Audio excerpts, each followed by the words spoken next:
Shalom friends, welcome to this Shiur in Rambam. We're studying the laws of Teshuvah today, the laws of repentance. From the Rambam, Rabbi Moshe ben Maimon lived in the 12th century and was the greatest, perhaps the greatest halachic authority in the Jewish world, certainly in the last 1,000 years. And we are on to chapter 4.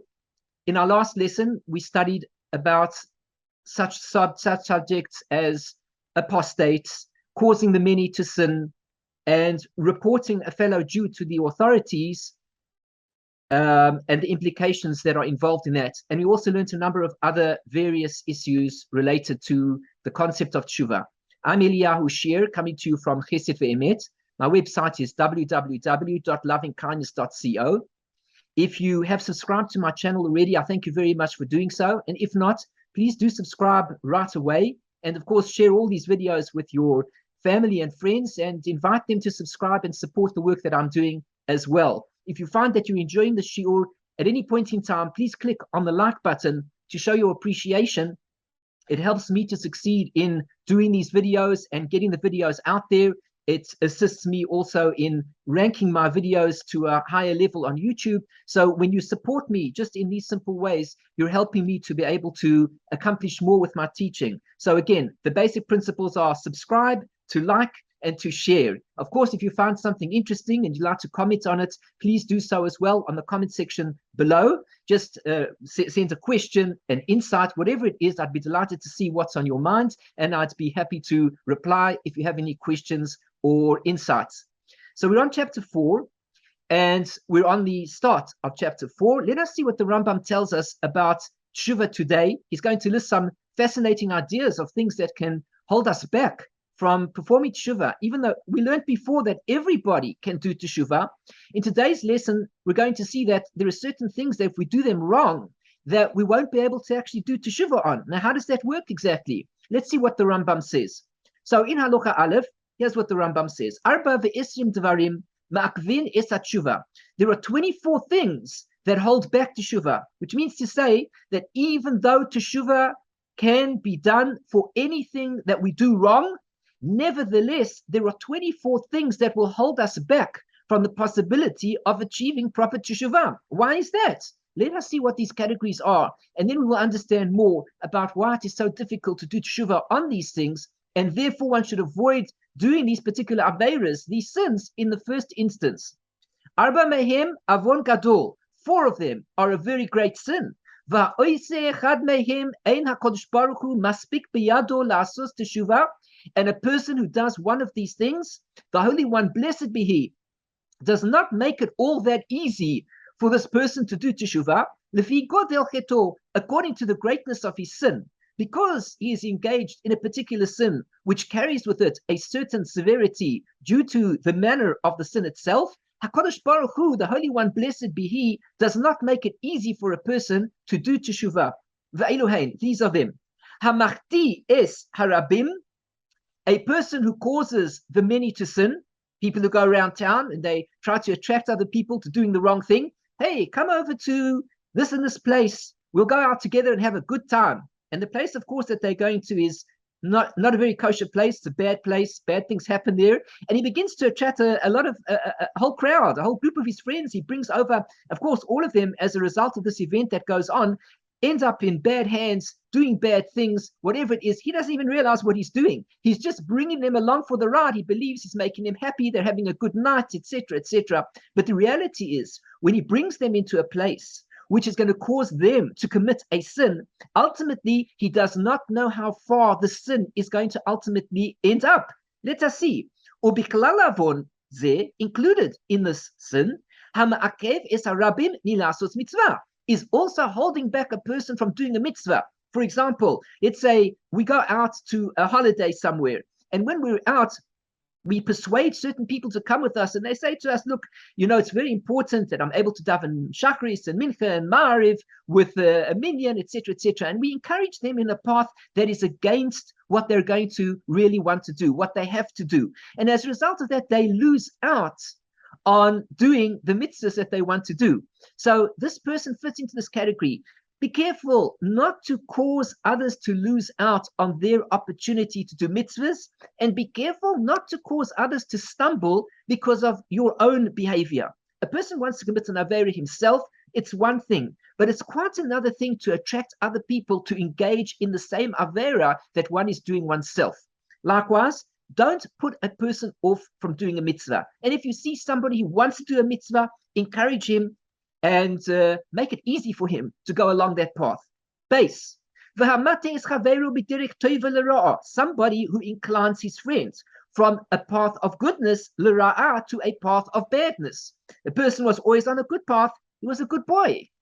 And then you just took it into your own hands, or the person took it into their own hands, and starts directing me into a path which is not so good, not so kosher. Think about the influence that you have on people before extending and causing this person to go in this particular direction, because as a result of going in the wrong direction, he will not only be that he's not on the right direction, but he will be misdirected into a path he never wanted to be on the first place. Kagon, for example, Meisis or Madiach, a person who instigates, who advocates, who encourages another person to go off on a path of disbelief in the Torah, and as a result, he'll come to serve all sorts of forbidden worship and various other things like that. He instigates him into a path of bad behavior, contrary to the Torah. Gimel, a father who sees his son going off on a bad path. He notices the son going to places that the son should not go to, let alone that the father should, God forbid, encourage his son to go to these places, make him popular in these places, give him rewards for going to these places. As we know, the custom of parents today, they do all sorts of things and encourage their children off onto the wrong paths, not even realizing what they do. But never mind that level. Even a person who sees his son going on the wrong path, and he doesn't prevent him from doing so. He doesn't stop him. He doesn't protest. He doesn't do anything. So he sees the son is going off. He's going to places he shouldn't go to, especially in the evenings, and people get up to all sorts of mischief, and he's partying away there. And, hey, Dad, I'm just going out for the evening. We're going to jewel. We're going to have a great time. We're going to have fun. It's exciting. And Dad says, okay, son, enjoy. In fact, you're still young. Enjoy your life while you're young, because, once you get older, once you get married, life becomes serious. Now is the time to enjoy life, etc. The father who sees his son go off on a bad path and does not stop him and protest against it, this father will not be able to do tshuva. See, the influence that we give to our children is an influence for life. Once the child has found himself in a particular path of life, he will continue in that direction. It's not so easy to pull him off that path and bring him onto another path that should be better. Once already he's been encouraged, or at least he certainly hasn't been discouraged from the path that is a bad path. He wasn't encouraged on a good path, and he wasn't discouraged from the bad path that he was going on. So as a result, he will end up following that path until the end of his life. And it only gets worse. This can be compared, for example, to a situation of a drop of seed. Imagine, for example, a drop of seed fertilizing an egg, a human egg, and there is a problem at the time of fertilization. So the doctors are checking out the embryo, and as they check out the embryo, they notice that there's certain deficiencies in the child. It looks like the child will be lacking a limb, God forbid. It looks like something is wrong in the structure of the child, God forbid, etc., etc. And people say, maybe it's not so bad, maybe this, maybe that, and the other. Okay, we're not advocating abortion here. That is not the purpose of the discussion. The purpose of the discussion is to understand how a mistake that happens at the start, at a small point in time, where things maybe could be corrected, but aren't attended to, can only get worse. Now, when the child is born, of course, and the child has this particular attribute, so you still say, well, the child can still handle it, it's okay. Then the child grows up. If nothing is done to help this child at that point in time, the problem that's involved at that point in time only gets worse and worse and stronger until we see the results so much later in a child's life. God forbid all these things happen, of course, but we see the practicality, meaning if the problem is not addressed at the time that the seed is fertilizing the egg, then what's going to happen is that the problem that is seen at that point in time, when the egg is fertilized, is a problem that will continue to grow. It will only get worse. It will only get bigger. We will see the results more clearly as time progresses, until everybody's crying and saying, why didn't we deal with this earlier? Look what's happened to this person. But why? Because it wasn't dealt with in the beginning. In the beginning, people say, oh, it's cute. In the beginning, people say, well, it's just one night. In the beginning, people say the child is just having fun. Let them experience life, etc., etc. And so the father allows the son to go off on this tarbut ra'ah, on this bad way of life. And as a result, as time progresses, the child becomes a bad child, goes off on a path no good for the child. We don't know where this child is going to end up. Sometimes we see drastic results because the child was not disciplined and brought to where they should have been when the child was young. This father will not be able to do teshuvah because the reason is he can never go back in time and change the original decisions that he made on his child to bring the child to a good point in life. If we don't give the child the correct education when the child is young, and in fact, on the opposite, we give the child the bad education, what do we expect that the child is going to become? The child will continue in that path. A person who sees his son going off into a bad culture, a bad path, and he does not protest him, there is no teshuvah that can be done to heal the matter. Now, since it is that his son is in his domain, if he would protest against him and say, son, you cannot go out at night and party with your friends. They're not really friends. They're not really as good as you think they are. But dad, it's just a group of guys. We just have fun together. We're not going to do anything too bad. We're just a group of friends. And dad says, I'm sorry. I can see that these guys have another path of life. It is not really a good path. And I can see that if you continue and persist in this particular path of life, you will see in 10 years the influence that they have had upon you, that they have caused you in your life, and in 20 years it will only be worse, and 30 years it will be even worse. And that is because of this night. I do not want you to go out tonight.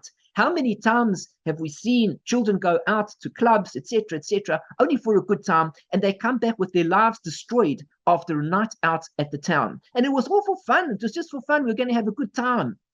The bad behavior has to be protested right at the beginning for a child who is brought up in the way of Torah and Mitzvahs, so that the child does not go off in a bad path. So if the father had protested against his son going off on this bad path, hayaporesh, then the son would have separated. All is well, everything is fantastic.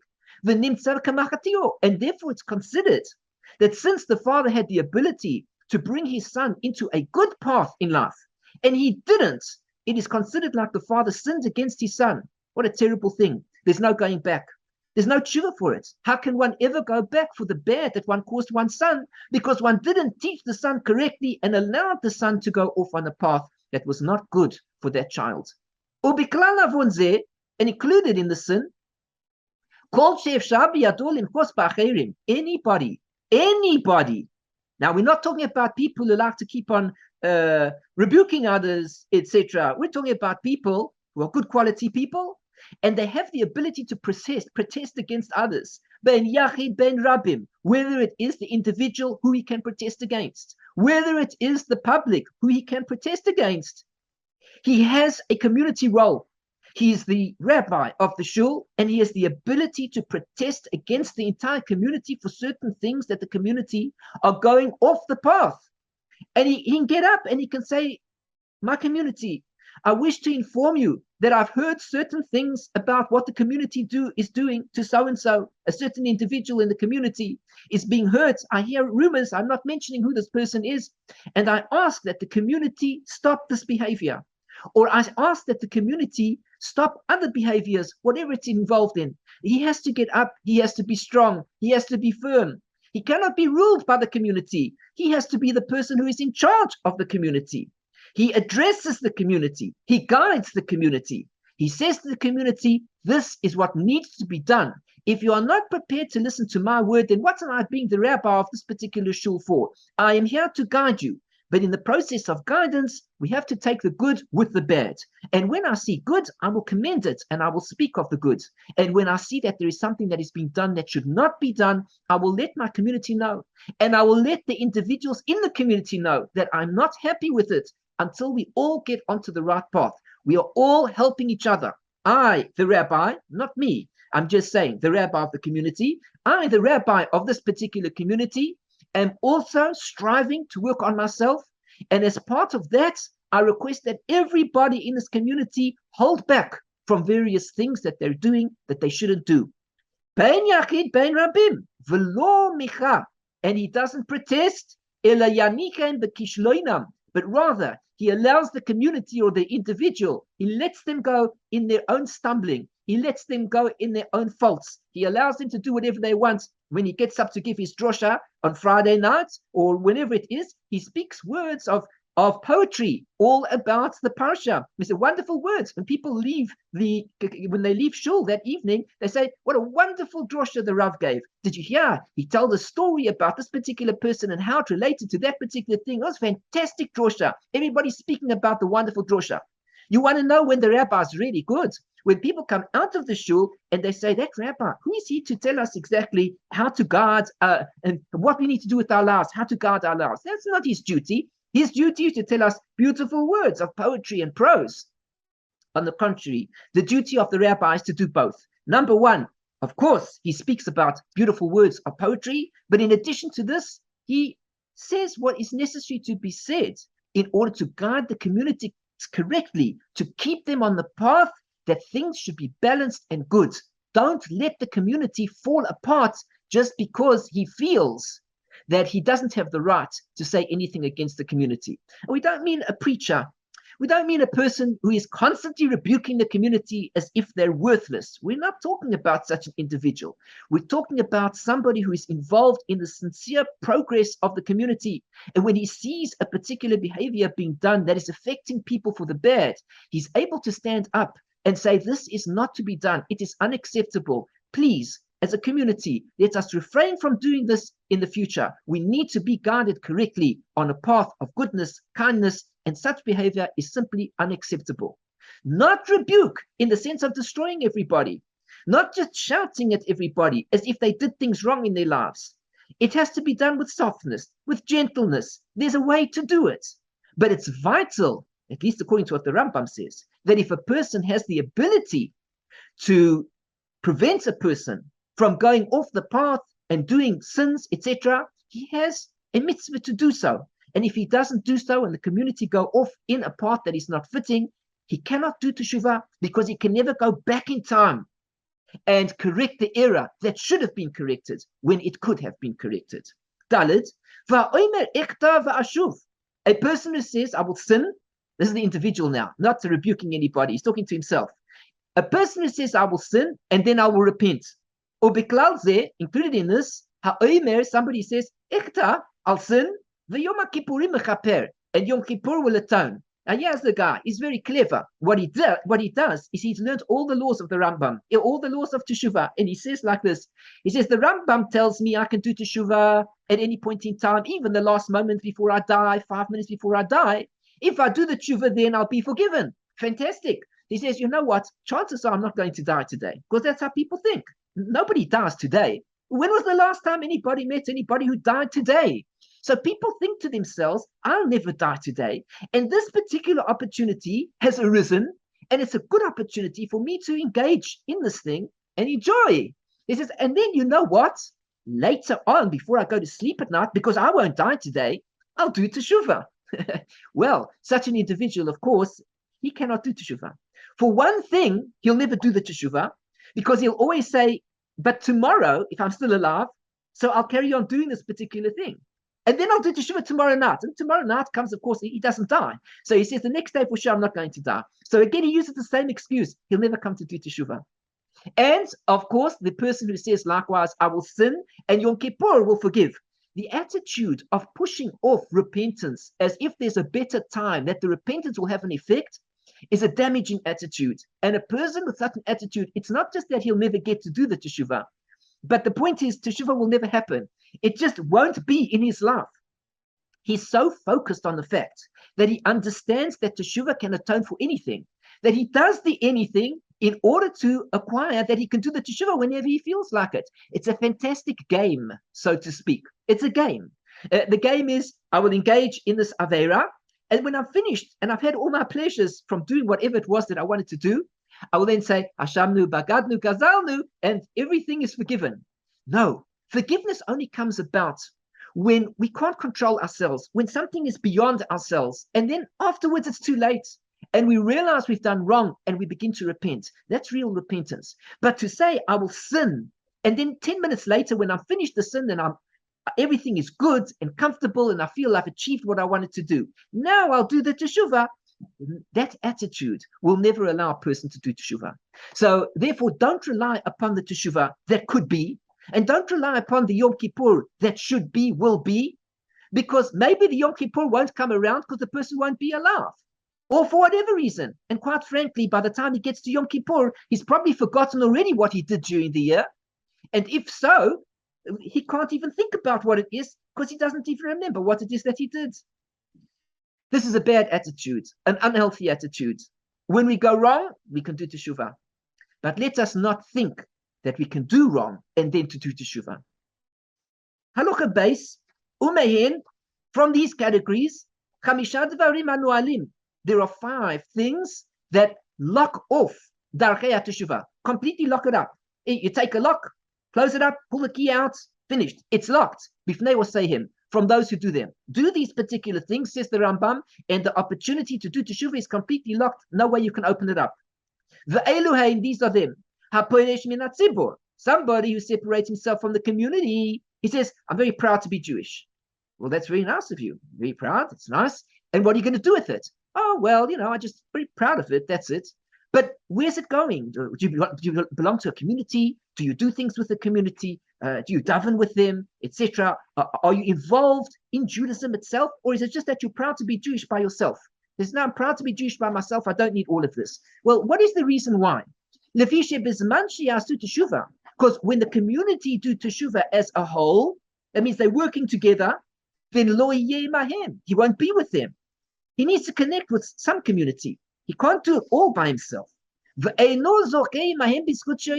then he won't merit together with them this merit that they are doing themselves. So it's vital. We need to be a part of some community. We have to find somewhere where we can go. We need people, of course, if we are going to be a part of community, that they have to accept us for who we are also and connect. Each one connects with the other and supports the other. This is really a fantastic community. This is what it's about. Base. Second thing, anybody who argues against the words of the sages, well, he also can't. The whole thing of teshuvah is locked up. Why is it locked up? Because there's no way to access teshuvah, because the attitude is such that you can never even realize the damage that's being done. Because his division, his arguments against the chachamim, these sages, causes him to separate from them, and he doesn't know the ways of teshuvah. As a result of the fact that he separates from the words of the chachamim, he never knows what the chachamim say is teshuvah. How can he do teshuvah? How will he even know to do teshuvah if he doesn't know where he's gone wrong? So he said, well, what have you done wrong? He says, I never do anything wrong. Oh, you're a good guy. You never do anything wrong? Never. Say, well, don't the rabbis ever say anything? I don't listen to the rabbis. I don't listen to the rabbis. Oh, well, if you don't listen to the rabbis, how can you ever assume that you did anything wrong? Quite right. You for sure never did anything wrong in your life, because until you listen to the words of the sages and what is explained in the Torah as a sin, you yourself will never know what a sin is. And therefore, you'll think what you're doing is fine. Let's take an example that the Rambam will bring later. We've discussed it already. The Rambam will bring it again. It's such an important issue. Let's take the concept of Lashon Hara. Let's take the concept of speaking badly about other people. And we make all sorts of excuses why we spoke badly, etc., etc. Everybody knows the story. Everybody's been involved in it. Nobody can get themselves out of it. It's such a difficult mitzvah to be involved in, to refrain from the Lashon Hara. But imagine a person who doesn't understand the concept of Lashon Hara because they never learnt the laws from the Chachamim. Because you say to them, if you need to learn what it is about Lashon Hara, how it works, you need to learn the words of the sages. You must learn what the Chofetz Chaim said. learn what Rabbi Yisrael Ner HaKohen Kagan said and taught us about the laws of Lashon Hara, he says to you, why must I listen to him? He's a man. He invented it himself. Does the Torah say anything about all these laws that this man wrote in his book? No, the Torah just briefly says certain things. We don't really know what the Torah is speaking about. He makes excuses. But I don't need to listen to what the rabbis say. If the Torah says don't speak badly, I'll define in my mind what's bad, what's not. So the moment that he divides himself, he's in an argumentative statement against the Chachamim, at that point in time, he's not even interested in listening to them. How will he ever learn what's right and what's wrong? Therefore, the way of Teshuvah is completely locked off. It's closed off for him. He can never get into it. Gimel. Hamalik al hamitzvahs. Somebody, and this is what we said. I don't know if I concluded it. He'll never come to know the ways of Teshuvah. Okay. Gimel. V'hamalik al hamitzvahs. Somebody who scoffs at mitzvahs. He's scoffing all the time. He sees that person, he's holding the lulav and the esrog, he's busy waving at the person. Ha ha ha, he says, a big laugh. He says, can you imagine such a story that this fellow works for a multi-billionaire boss? Imagine, for example, that the multi-billionaire boss would see this fellow in his sukkah and he's shaking his lulav and esrog. You think he's a lunatic. Get back to business. You've got life ahead of you. What are you doing? Shaking different types of vegetables, plants. You're shaking it in the air as if, what? What are you doing? What are you achieving in life? You think he's a lunatic. Well, anybody who goes to this level of scoffing at mitzvahs, the ways of teshuvah are locked off from him. He'll never come to even think of doing teshuvah because he doesn't even understand that what he's doing is wrong. Scoffing all the time. The person does kiddush. He stands up for the first part of Kiddush on Friday night. He sits down for the second part of Kiddush on Friday night. Somebody's watching. Ha, ha, ha, he says. Isn't that funny? He stands and he sits. He's dancing. He's that and that. What a big joke, this whole thing. Stand up, sit down, but stop with the standing up and sitting down.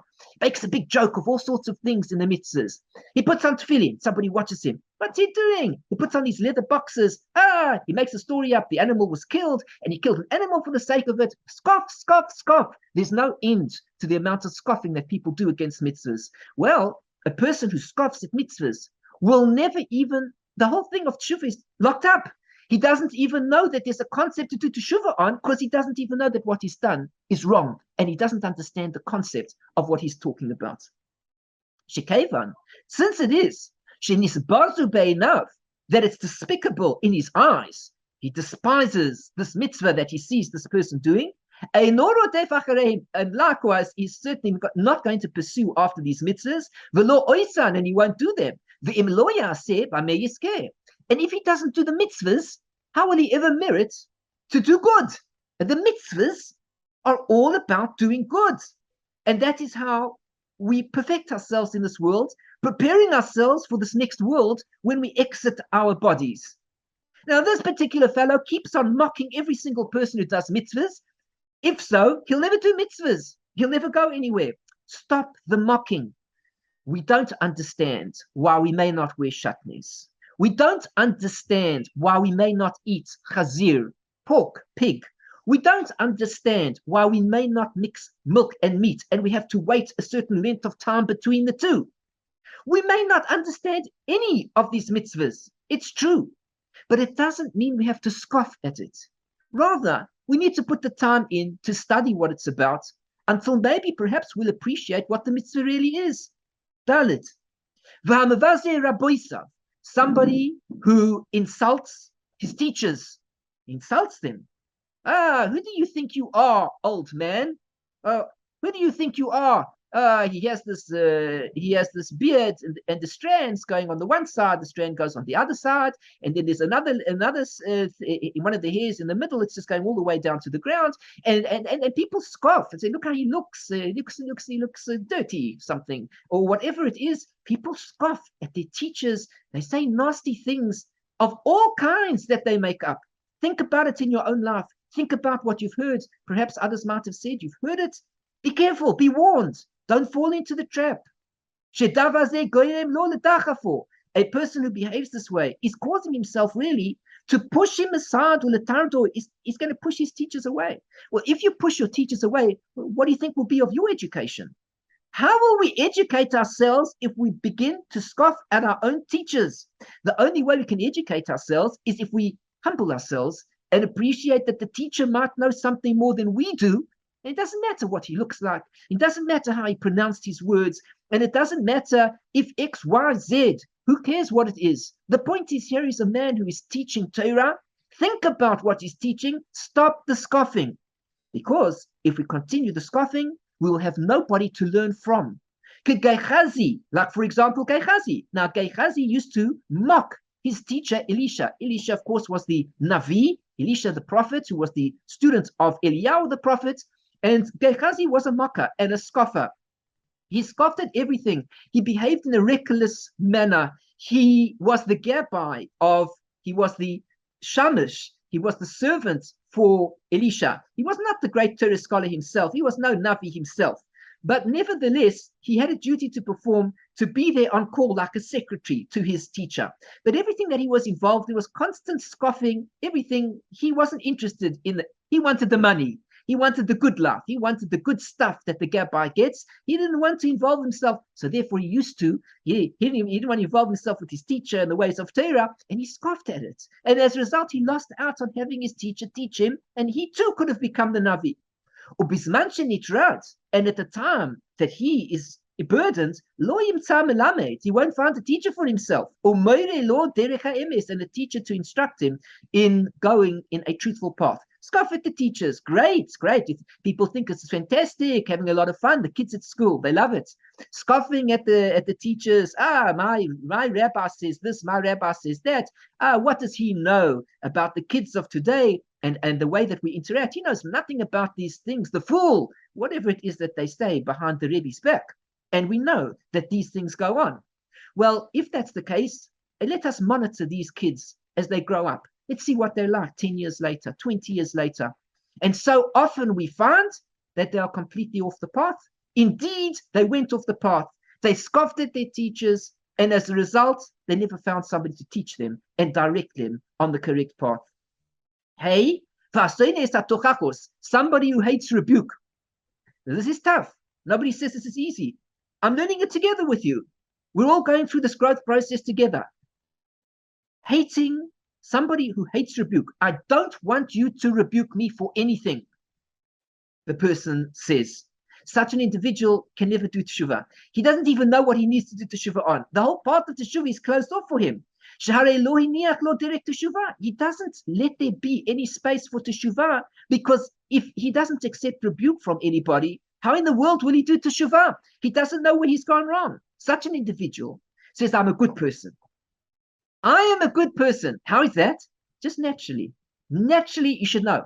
From the moment I was born, I was always good. I never really did anything intentionally wrong to hurt anybody. I'm okay. Okay, I'm not frum. I don't eat kosher and the whole story. I don't keep Shabbos. I'm not really frum, you know what I mean? But the thing is that I'm a good person, and that frum life, with the Shabbos and the kashrut and the brochas and all these things. That's not for me. I wasn't brought up that way, but I'm still a good person. I'm great. As I said, well, what makes you great? What makes you good? No, I don't hurt anybody intentionally, etc., etc. Well, let's examine the laws of Lashon Hara. Did you ever speak Lashon Hara? Maybe a little bit. Only a little bit. Yeah, just a little bit. What about Motzi Shema? Did you ever destroy a person's name by speaking badly about a person? I don't really think so. I never really spoke that badly about a person. Did you ever report on what this one said to that one, and it resulted as a result? You didn't even know what's going on, and this person lost their job? No, I don't think I did those type of things. I'm a good person. He doesn't want the rebuke. He doesn't ever want to be told what you say is forbidden. Don't say it. It's hurtful. Don't say that to me. It's hurtful. Please don't say it. Oh, no. I think it's for your good, says the person now. He says, I'm going to help you. Now, if a person is not prepared to accept the rebuke, then he will never know how to grow himself. Growth in life only comes about when a person is prepared to accept that there's more to life than what he thought it was as he was born. In fact, we live 70 years, 80 years, 90, 100, 120 years. We live in this world for a lot of time.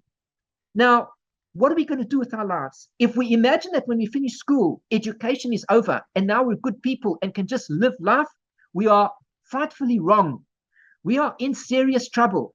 Every day there has to be an opportunity, at least once a day, if nothing more, then to find some time to think about something we can grow in. Did we pick up a book that made us think differently about life, about others? Did we do further good, or did we lack the whole day and just turn it into what we call being a good person day? I am a being a good person day. This is how people think. Every day has opportunity for further growth. And amongst that, unfortunately, is the opportunity to engage in conversation with people who will rebuke one when they see one doing wrong. But the person who says, don't tell me what I need to do, because I clearly know that my way is right, because I'm a good person, such an individual, we say that Teshuvah is locked from him because he'll never know what to do to correct himself. He always thinks what he's doing is right. Speaking, eating, mixing with people, direction of life. He thinks that everything that he's doing is correct and nothing is wrong. If we are going to admonish, of course, if we're going to be the admonishers, we must know what we're talking about. And we must intend it for a good purpose. We must intend it for the sake of improving this person. We really mean it. We don't mean it angrily. We're not saying it in an angry manner. You need to improve yourself. That's what you need to do. We're not talking about that. We're talking about a person who sincerely sees in another a fault that needs to be taken care of. This is something that's going to make a difference, and I'm going to show you how it will make a difference. Don't just tell the person he's a bad guy. Explain to him how being a better guy can make all the difference, and in fact, show him actively how this makes such a difference in his life. Here we're talking about the serious commandment of rebuking another person. Nobody says it's easy.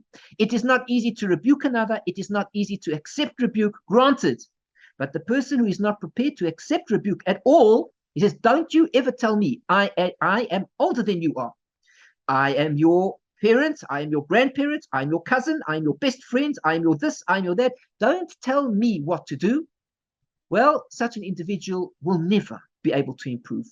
Improvement only comes because of the humility of realizing that somebody might be able to help one to achieve a higher level in life.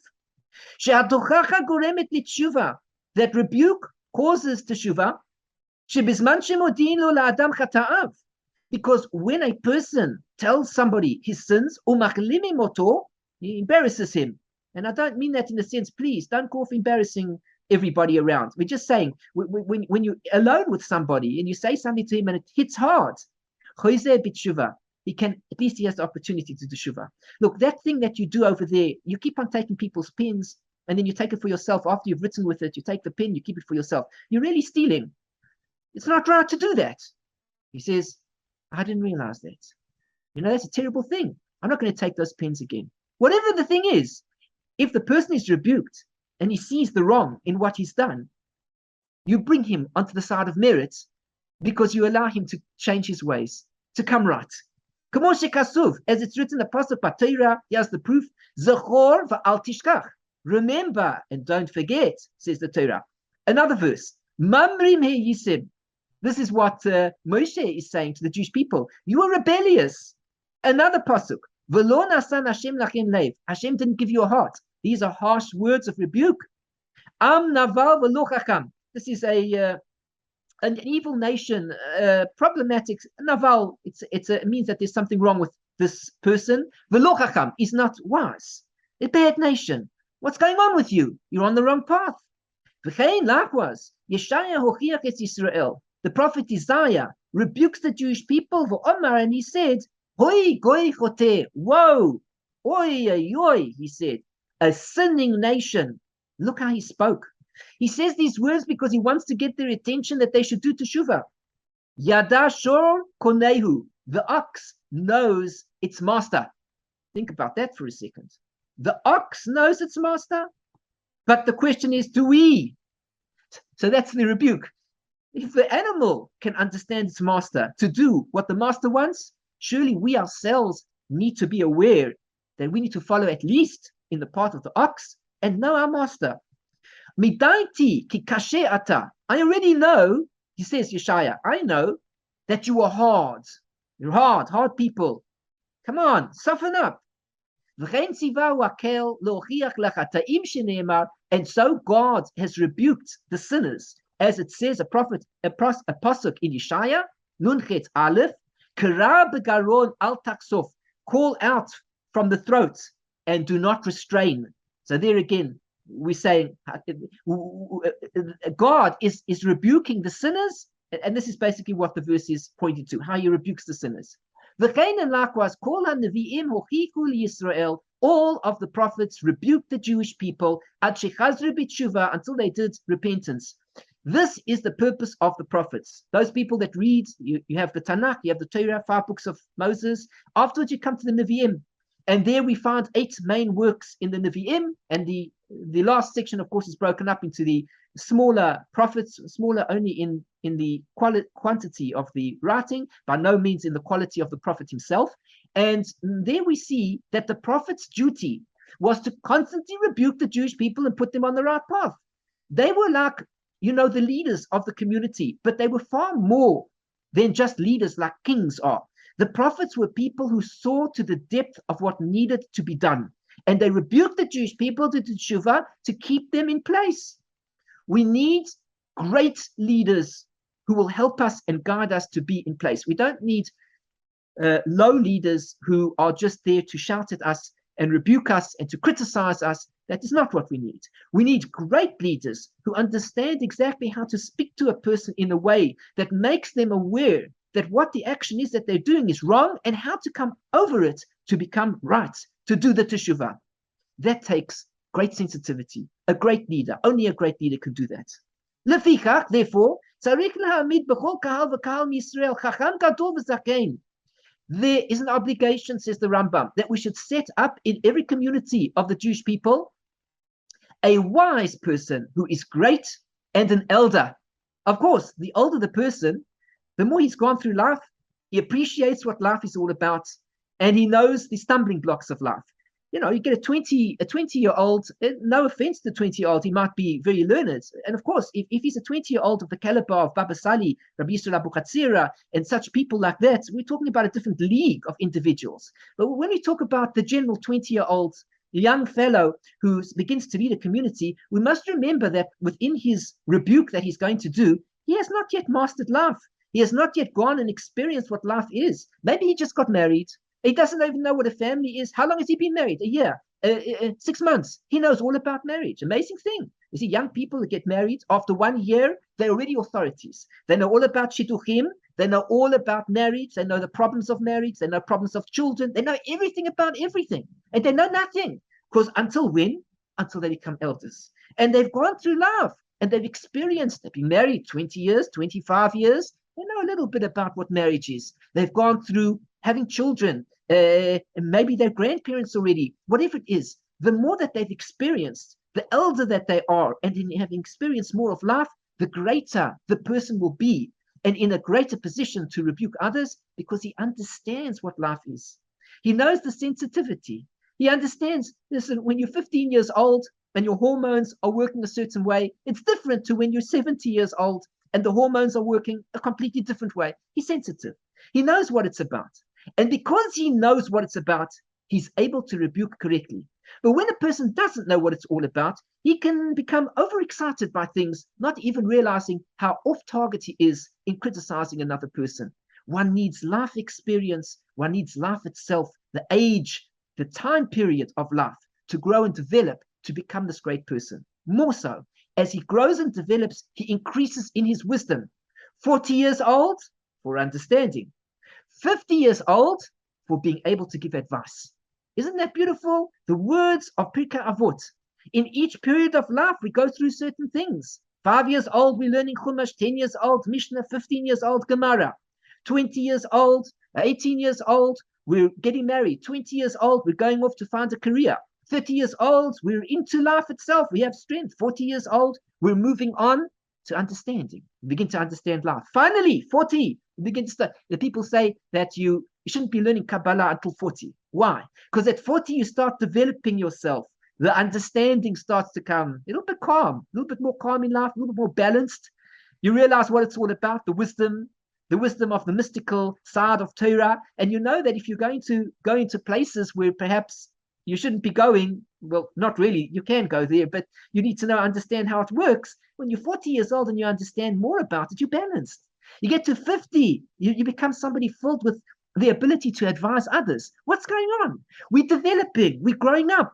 So therefore, when we appoint somebody to take care of the community, who are we looking for? Who is going to be the hero? Who's going to take care of the community? The Rambam says, appoint great, wise people, an elder. V'yirei shamayim. Don't forget, he must fear heaven. If he doesn't fear heaven, what's the good of him? What type of advice is he giving to people if it's just simply psychological advice, which lacks the fear of heaven, which lacks God in the picture? Yes, the psychological advice is fantastic. Put it in.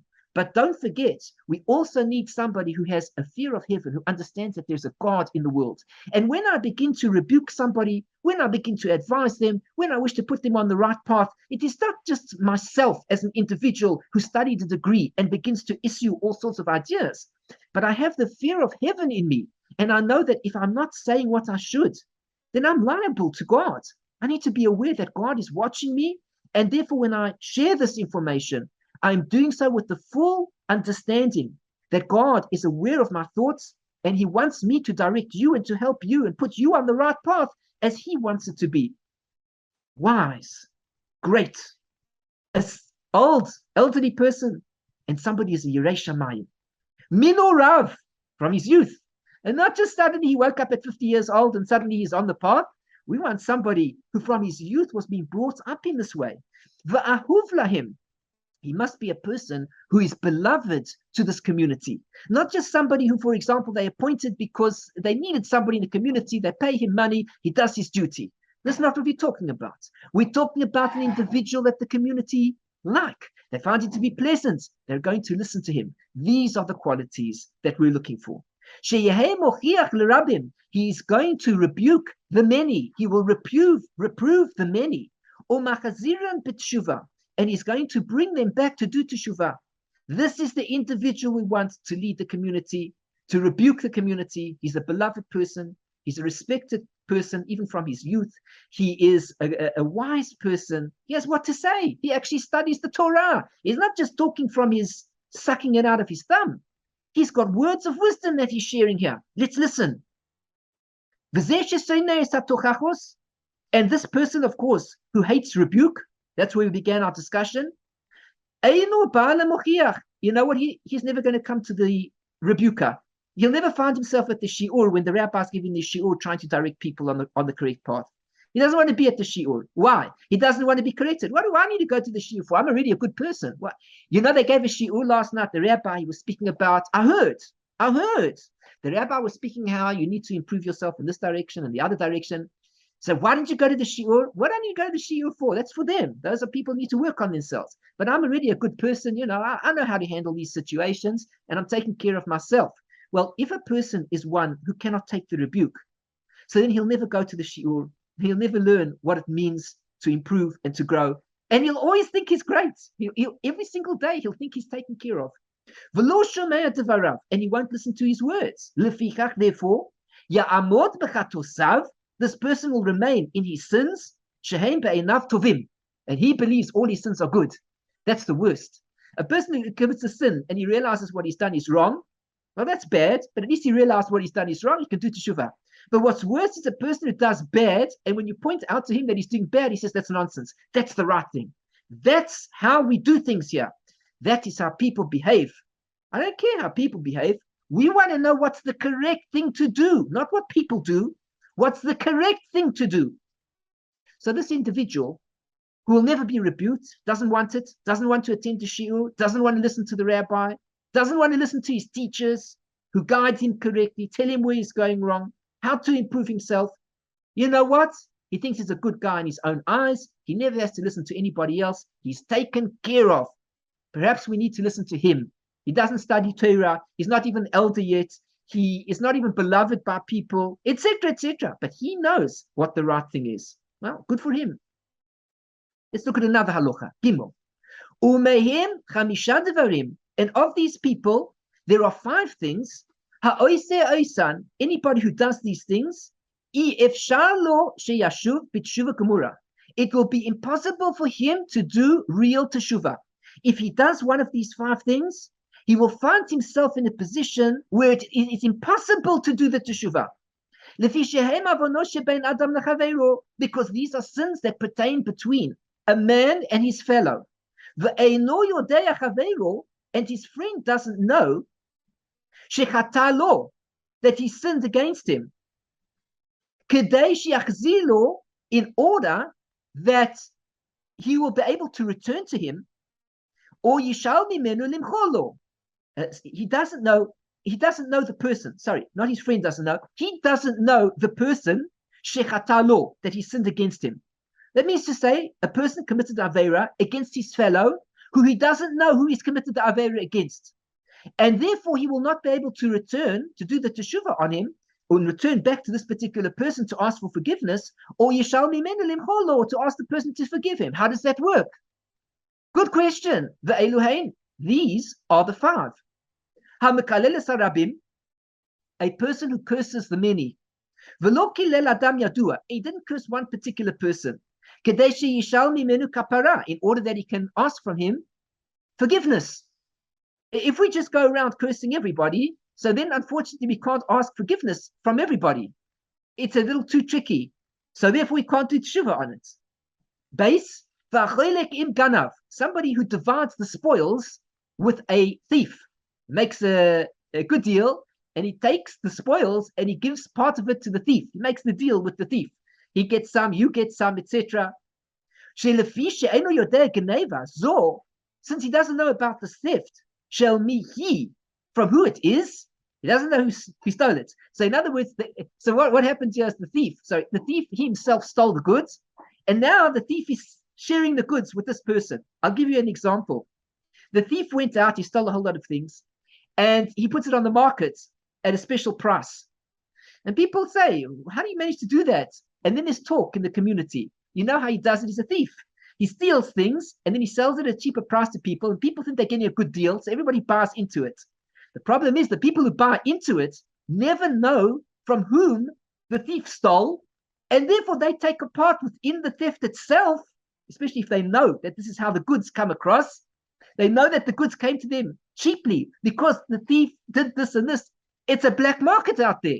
So therefore, they make use of the system in order to get goods at a cheap price. Well, it's not only an illegal activity, of course, but the point is if a person engages in it, there's no ever turning back and giving the goods back to the person from whom it came, because he never knows from whom it came from. So if you make a division with the thief,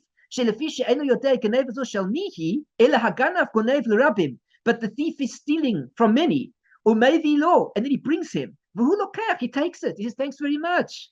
I don't even have to do the hard work. You do the hard work. You do the theft, and we'll split the spoils between us. More than that, he strengthens the hands of the thief and he brings him to sin more, which means to say we bought the stolen goods, and after we buy the stolen goods, with the money that we give him, it gives him the opportunity to feel that he's doing a good deed. You know, the thief who's doing the theft, he thinks he's doing a good deed, and what does he do afterwards when he sees he's progressing? Well, of course, he does teshuvah. Not so. He never steals in his life again. He just got paid. No, on the contrary, now that he sees he got paid, he goes off, he does another theft. He knows he'll be paid more, he'll do better. When we support him, when we get the goods that we want from him, we help him to become a worse person, to do more worse things in society, to bring down society as a whole to a lower level, and so on and so forth. And yet we don't take any responsibility for it. We think we're not really doing anything wrong. But the moment that we interact in the slightest way with a person involved in an illegal activity, it is not just that we will never be able to do teshuvah to the people that have been harmed, because we don't know who they are, but in addition, we strengthen the person who is the leader of the pack, who will continue in his behavior onwards and upwards.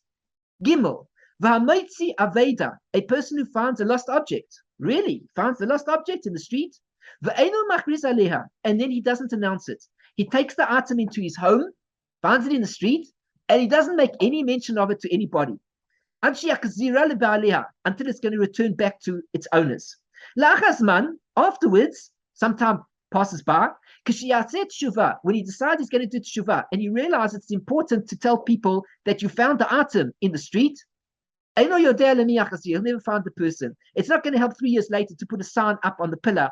Anybody who lost a $50 watch, such and such, would you please come through and tell me the simanim, tell me the signs, and I'll give you the watch back. This is 3 years later. Chances are the person already has forgotten about his $50 watch. He doesn't even know to go back there. And even if it was $1,000 watch, he's probably not going to go back there every single day for the next 3 years to see if somebody put a thing there. Eventually, after a month, he'll probably give up, lose hope. And at that point in time, how will you ever find the person to whom this particular watch belongs? Therefore, once we engage in this type of behavior, there's just no way to do teshuvah.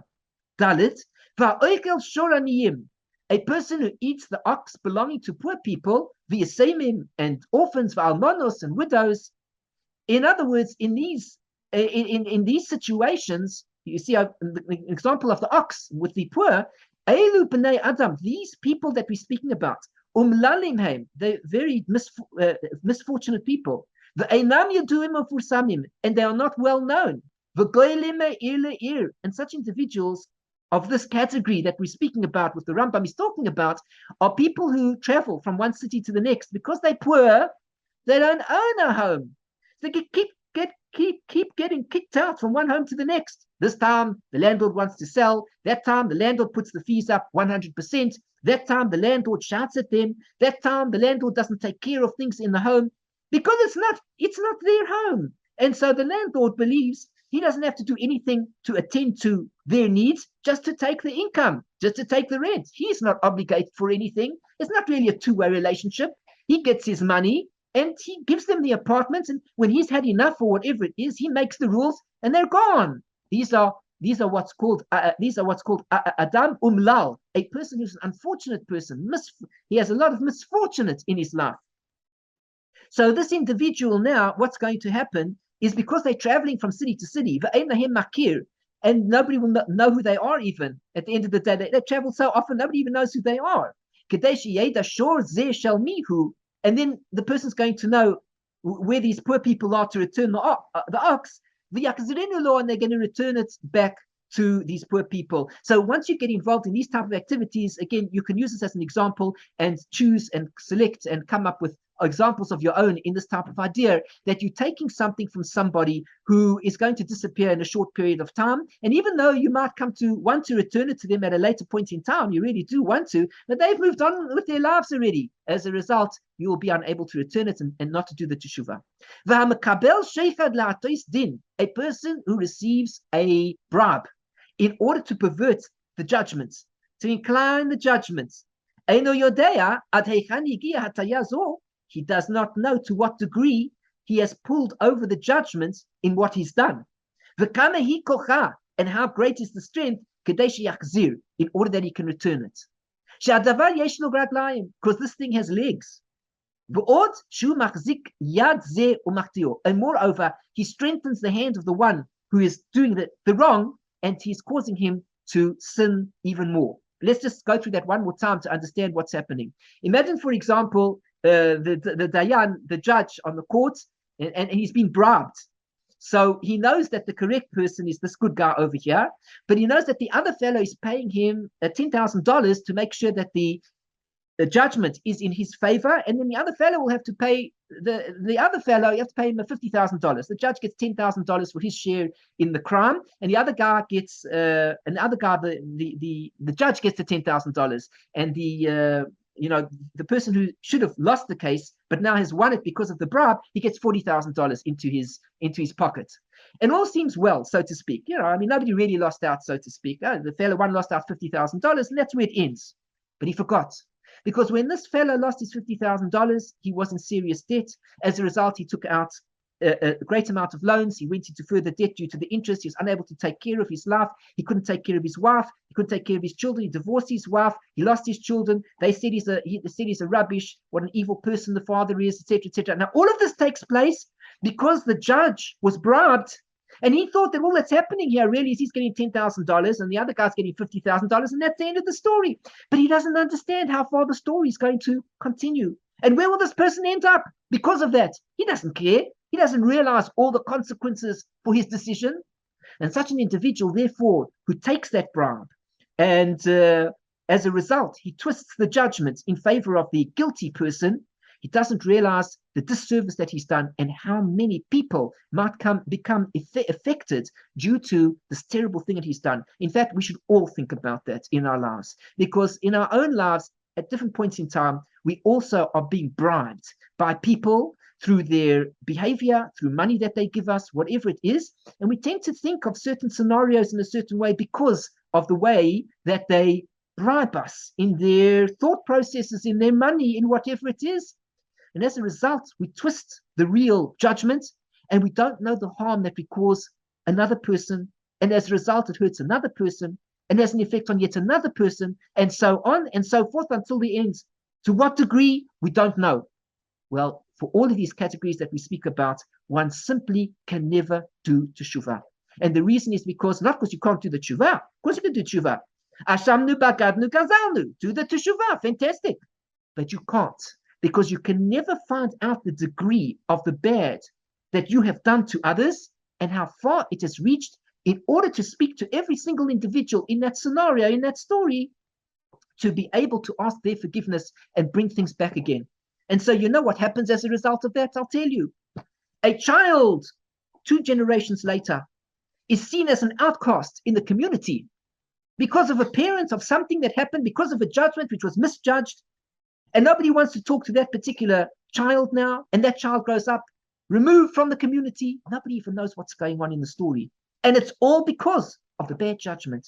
That is how careful each of us needs to be when it comes to judging others and being aware of the power of our words, of course, as we'll discuss later on in the Rambam and in the laws of Lashon Hara, if we get there at a certain point in time, etc.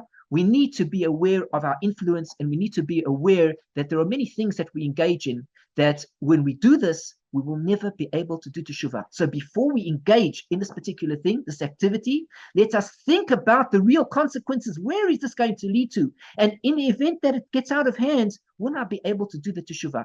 If not, stay far from it, because there is no way to ever repent for these things.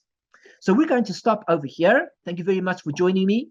I'm Eliyahu Sher from Kesed Ve'emet. My site is www.lovingkindness.co. As always, I ask you, please, to support me. If you've enjoyed this shiur, please do subscribe to my channel if you haven't done so already. Like the shiur by clicking on the like button, thumbs up. Yes, I very much appreciate the shiur. Thanks so much. And even if it's only a little bit, that's also great. And even if you gained only from the first 5 minutes or the last 5 minutes, put some comments down below in the comment section. Tell me what it is that you've enjoyed. There must be something that you got out of it and you enjoying, and it's making a difference in the growth of your own life. Also, please do share the shiur, share this video with friends and family. I'm trying to get the videos out there to as many people as I can, and I need your support. So please do support me and assist me so that I can get this out there. More people can listen, and as a result, I'll have the opportunity, Bezrat Hashem, to have further pupils and also be able to take care of myself and offer more of these type of videos and services and teaching and communicating with all those who do communicate with me via email. And as always, I do open up my email and I say, if there is something you'd like to ask, a question in Torah, life, whatever it is, send me an email directly through my website, and I'd be delighted to be in touch with you. Let's speak about it, and perhaps even speak online and discuss it together as we're talking now with the video and discussing the issues and coming up with solutions. That's what I do, and I would like to assist you in any way. So please do be in touch with me on anything that you would like to. If you are able to, please do support me via my Patreon site by becoming a patron and offering a small donation, whatever it is that you're able to do each month. It makes a great difference to me, and again, gives me the opportunity. That income that comes in allows me to be able to do more in these videos. So that's just from your support. Those who do support me, I thank you very much. You're making a great difference in my life. And for those of you who would like to come on board, you can do so even $1, $2, $5, whatever it is that you're able to do. It makes a difference to me, and it increases my Patreon count and does a lot of things as well. I'm just mentioning all these things so that you can see the great difference that you have in the life of another person. Thanks for joining me. I wish you everything of the best, and I look forward to another shiur in the future. And I wish you everything of the best. Take care. Shalom, shalom. Bye-bye.